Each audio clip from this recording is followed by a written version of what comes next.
More than half of the UK's largest cities are now running structural budget deficits, yet hardly anyone is talking about what that really means. Cities don't collapse with sirens and headlines. They fade, quietly and expensively. Jobs don't disappear overnight. They become lower paid, less secure, and harder to replace. Housing doesn't crash. It locks people in, draining income while offering less in return. Stress rises, services thin out, and opportunity slowly leaks away.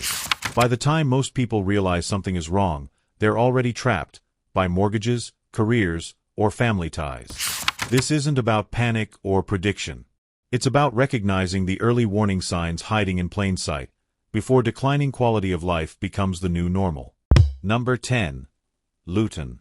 Luton is often described as a city on the rise, but growth without balance can be quietly destructive. Over the past decade, Luton has expanded faster than its underlying systems can realistically support. Population growth, inward migration, and its role as a major transport hub have all intensified demand, yet the supporting infrastructure has struggled to keep pace.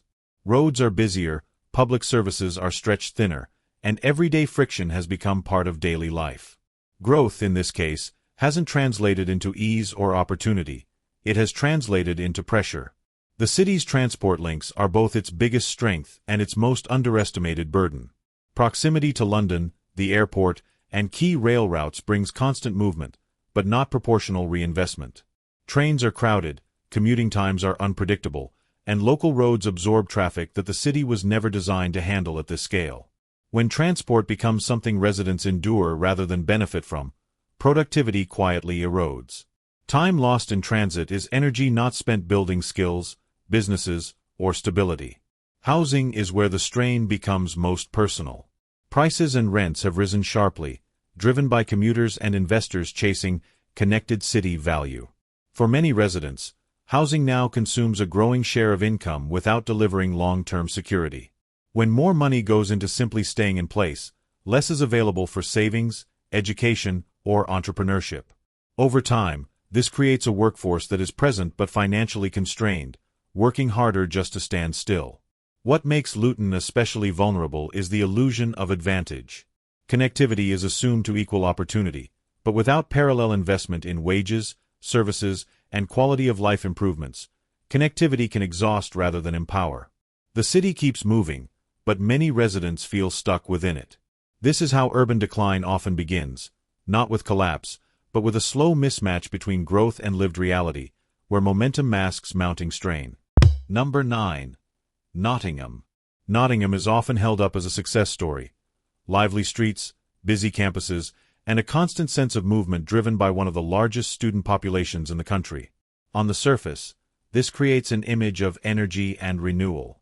Cafes stay full, nightlife feels resilient, and demand for housing rarely slows. But beneath that vibrancy sits a quieter imbalance. A city built heavily around temporary populations can struggle to convert momentum into long-term stability. Each year, Nottingham educates tens of thousands of students, yet a large proportion leave soon after graduating.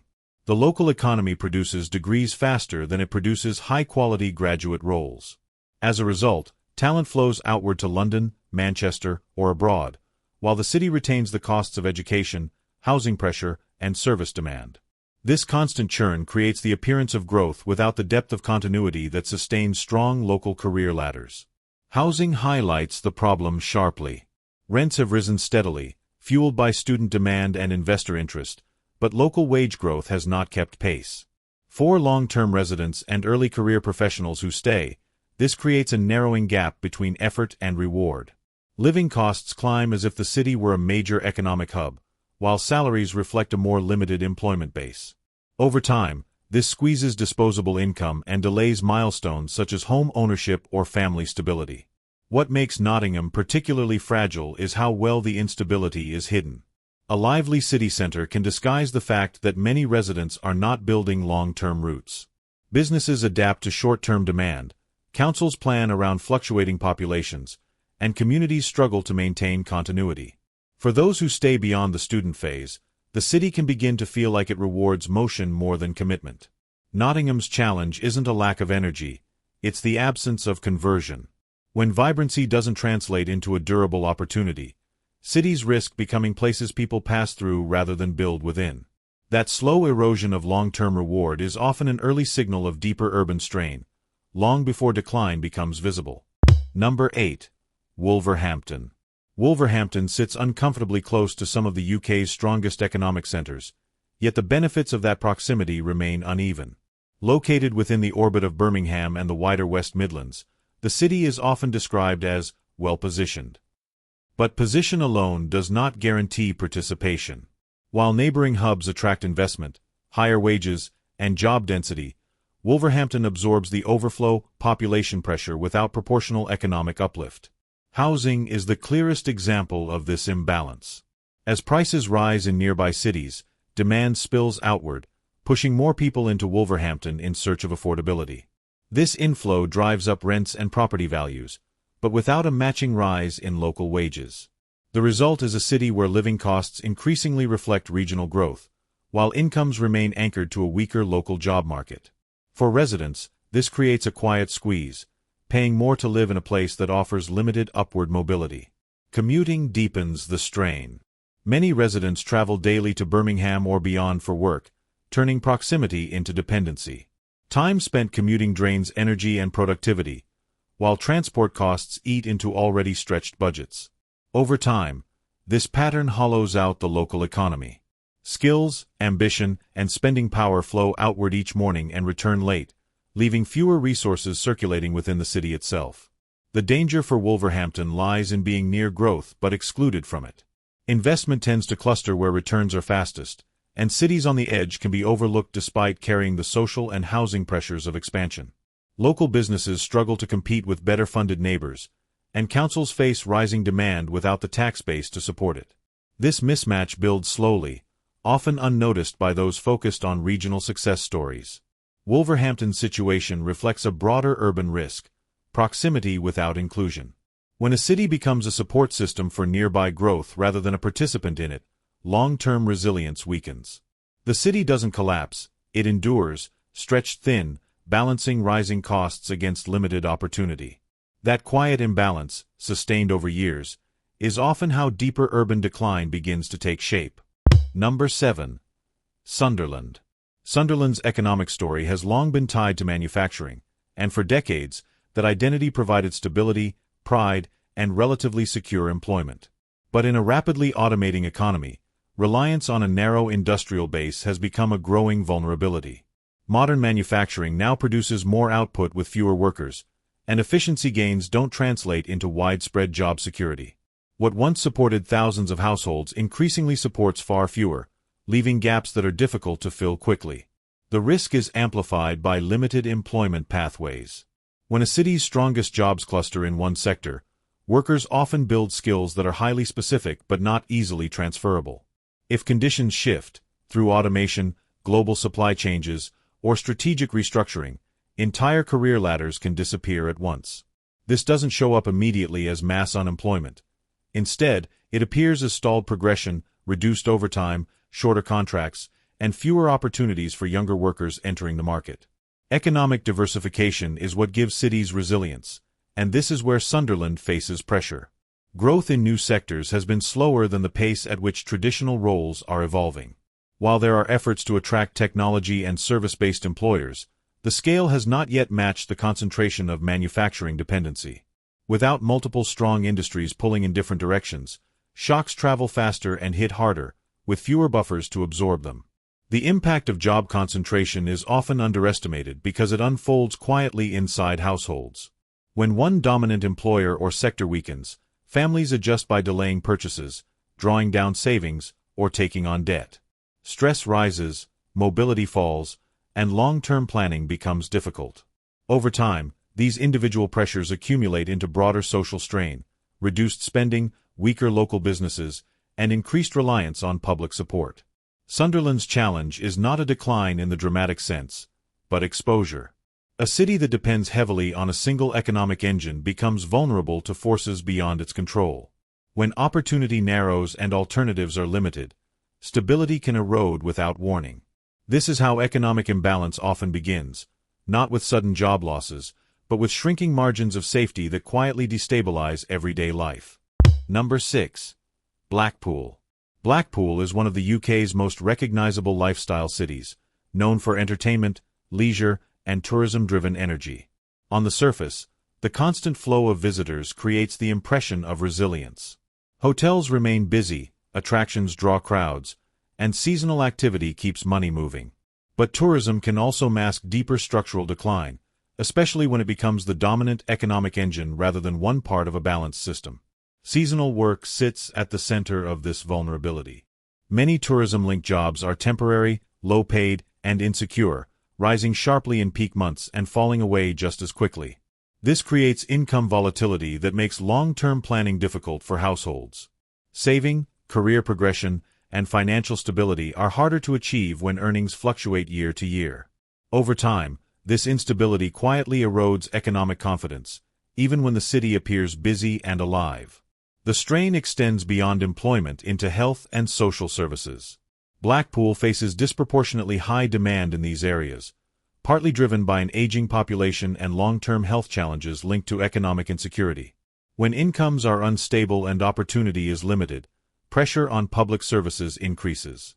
Councils are left balancing rising need against constrained budgets, creating a cycle where support systems are stretched thinner each year.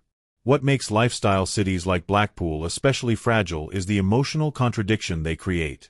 They are marketed as places of escape, relaxation, and enjoyment, yet for residents, the environment can feel draining rather than restorative. The constant demand of servicing visitors, combined with limited pathways for advancement, leads to burnout rather than renewal.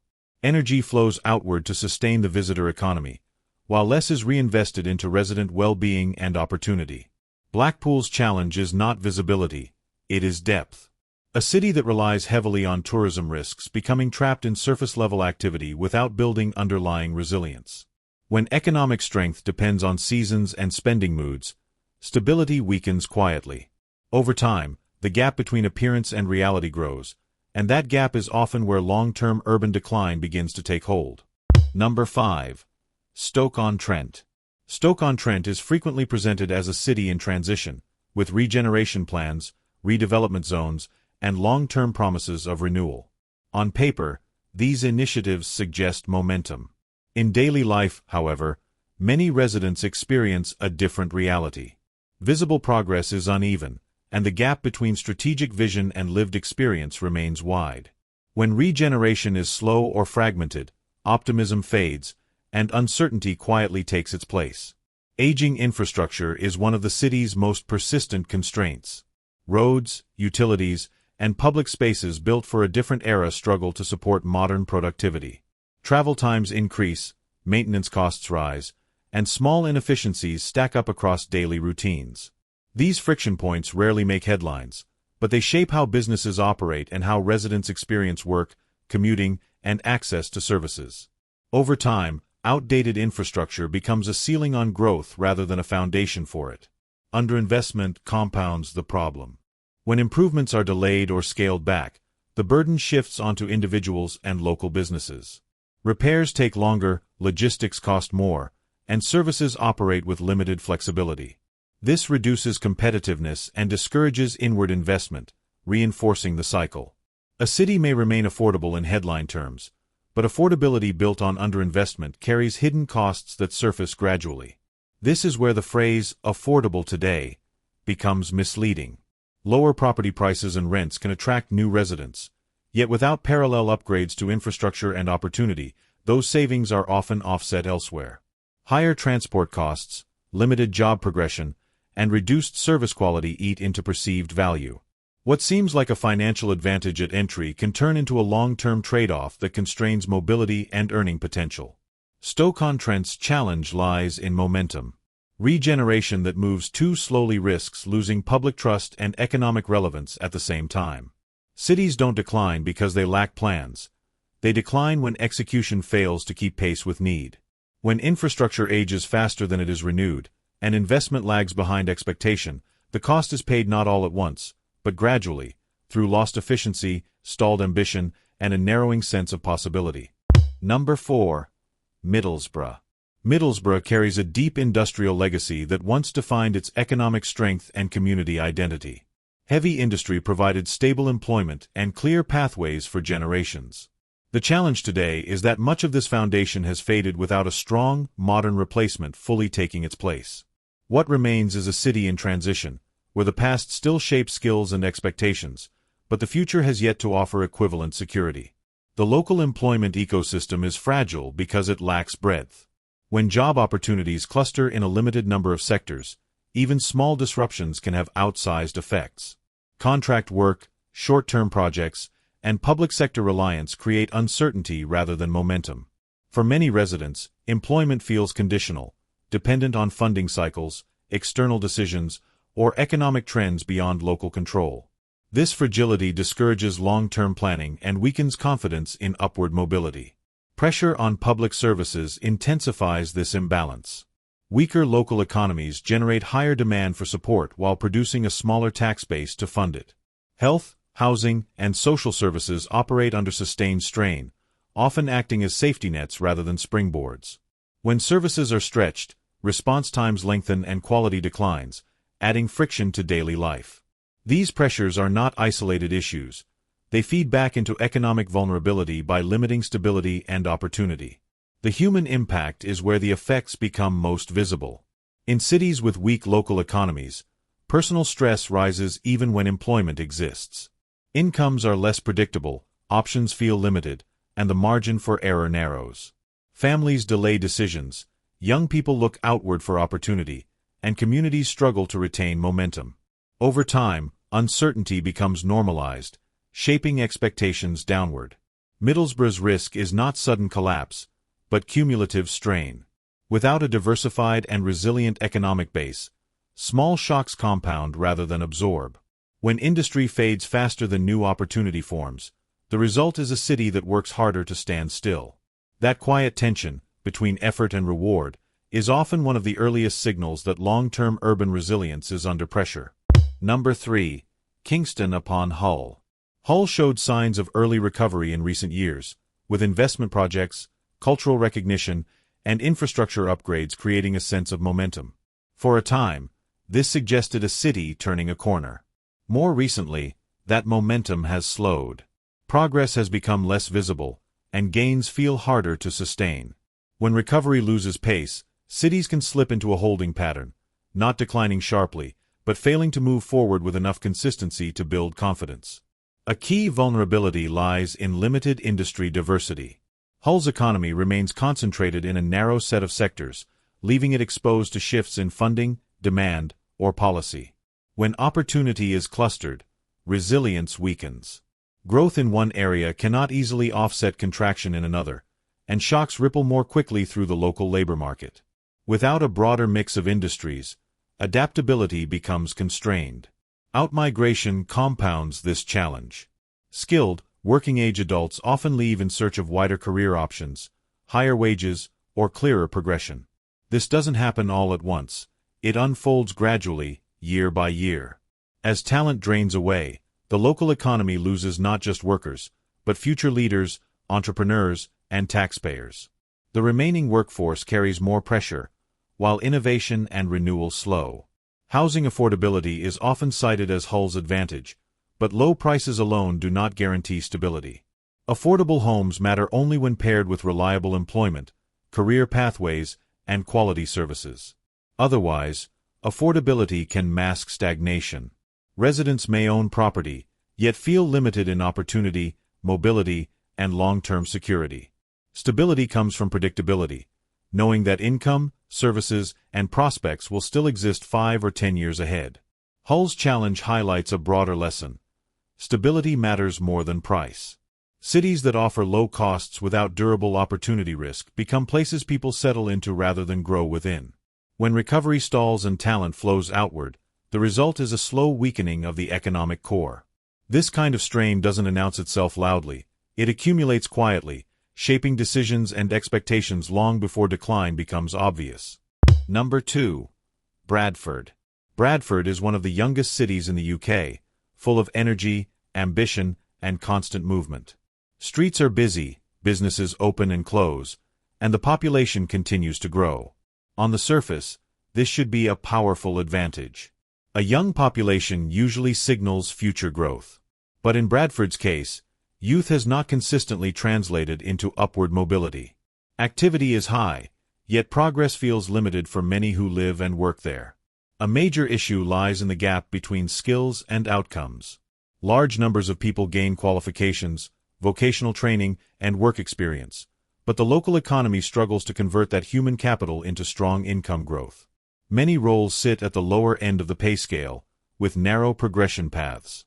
As a result, effort does not reliably lead to advancement. People stay busy, but often remain financially static, which quietly erodes motivation over time. Rising living costs intensify this pressure. Housing, transport, and everyday expenses continue to increase, influenced by wider regional and national trends. Wages, however, hit a ceiling quickly. This collision creates a squeeze where households work more hours or take on multiple jobs just to maintain stability. Savings become difficult, long-term planning is delayed, and resilience weakens. Even small financial shocks can have outsized effects when margins are thin. This is where the busy city, stuck lives phenomenon becomes visible. Bradford functions at full speed, yet many residents feel they are not moving forward. The city absorbs energy without consistently rewarding it. Over time, this disconnect shapes behavior. Ambitious individuals look outward for opportunity, while those who stay adjust expectations downward. The economy continues to turn, but without lifting enough people with it. Bradford's risk is not a lack of people or potential, but a bottleneck in conversion. When population growth, skills, and effort fail to produce meaningful income progression, strain builds quietly. A city can be full, active, and alive, yet still struggle to offer its residents a clear path upward. That tension between motion and mobility is often a warning sign that deeper structural pressures are at work. Number 1. Birmingham. Birmingham is often described as the UK's second city, a label that suggests strength, scale, and built-in resilience. Its economy is large, diverse on paper, and constantly in motion. Yet scale can hide as much as it reveals. Beneath the headline figures sit structural weaknesses that are harder to see precisely because the city is so big. When challenges are spread across a large population, they feel diluted until they begin to converge. One of the clearest stress points is financial pressure at the council level. Budget strain has forced difficult decisions around service provision, maintenance, and long-term planning. When local authorities operate under sustained financial stress, the effects ripple outward. Infrastructure upkeep slows, support services thin, and responsiveness declines. Residents may not experience a sudden loss, but rather a steady reduction in reliability. Buses are less frequent, repairs are delayed, and public spaces are slowly deteriorating. At the same time, living costs continue to rise. Housing, transport, and everyday expenses increasingly resemble those of London-adjacent markets, yet the quality of life gains are less consistent. Higher costs are not automatically matched by better services, safer streets, or shorter commutes. For many households, this creates a growing gap between what the city demands and what it returns. When affordability erodes without compensating benefits, dissatisfaction builds quietly. Birmingham's size also creates complexity. Large systems are harder to adapt quickly, and policy decisions take longer to translate into tangible improvements. Growth can mask inefficiency, allowing problems to persist because the city continues to function despite them. But resilience depends on adaptability, not just volume. When systems become too stretched to respond effectively, scale turns from an advantage into a vulnerability. Birmingham's position at number 1 is not about imminent collapse, but about exposure. A large economy can absorb pressure for longer, but when structural stress, rising costs, and service strain align, the impact reaches millions. The assumption that size alone guarantees stability is increasingly fragile, and that is what makes the city's long-term trajectory worth watching closely. Across every city on this list, the pattern is the same, not sudden collapse, but slow pressure building quietly in the background. When opportunity shrinks, costs rise, and services thin out together, decline doesn't announce itself, it settles in. I'm curious which city on this list made you stop and think, or which one you'd add. Leave it in the comments and let's compare notes.